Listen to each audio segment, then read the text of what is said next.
আচ্ছা, একটা blog video নিয়ে আমি চলে এসেছি। তো দেখো আমি বানাচ্ছি মেথি আলু। তো এখানে দেখো কিছু রসুন নিয়ে নিয়েছি। তো আমি রসুন দিয়ে দেবো ফোড়ন দিয়ে।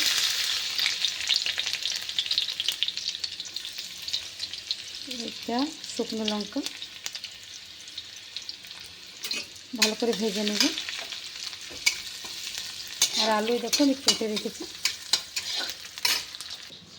মেথি আমি সাফ করছি। তো মেথি সাফ করে কেটে বানাবো। তো বন্ধুরা, রসুন একটুখানি ফ্রাই হয়েছে, একটুখানি মানে ভাজা হয়েছে, একটুখানি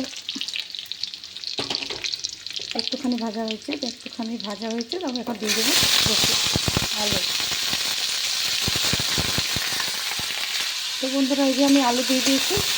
আলু এখন একটুখানি ভাজা হবে, ততক্ষণ আমি শাকগুলো ধুয়ে নেব। হ্যালো বন্ধুরা, তো দেখো আমি মেথি শাক ধুয়ে রেখেছি, কেটে নেব। আর এইখানে দেখো আলু ভাজা হচ্ছে। আলু আমি দিয়ে দেবো আলুতে এই যে নুন,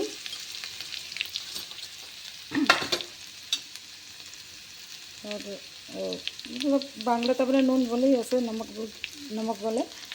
আর এই হলুদ গুঁড়ো, আর একটুখানি দিয়ে দেবো লঙ্কার গুঁড়ো।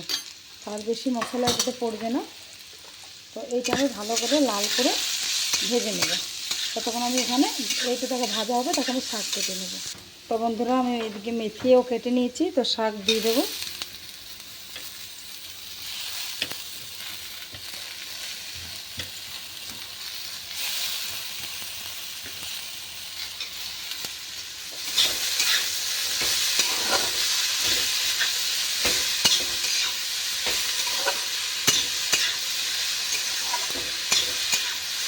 বন্ধুরা, যতক্ষণ আলু গলবে, ততক্ষণ আমি সবজি হবে, ততক্ষণ আমি এই যে ঢাক দিয়ে দেবো।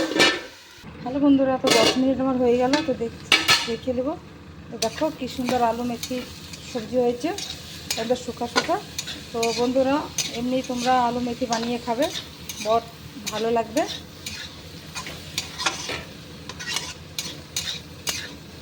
তো ভিডিও ভালো লাগলে লাইক কমেন্ট শেয়ার করে দেবে।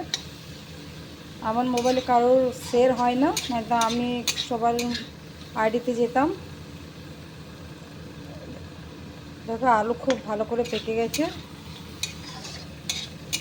তো বন্ধুরা, এটা ভাত, রুটি, পরোটা দিয়ে খেতে পারো।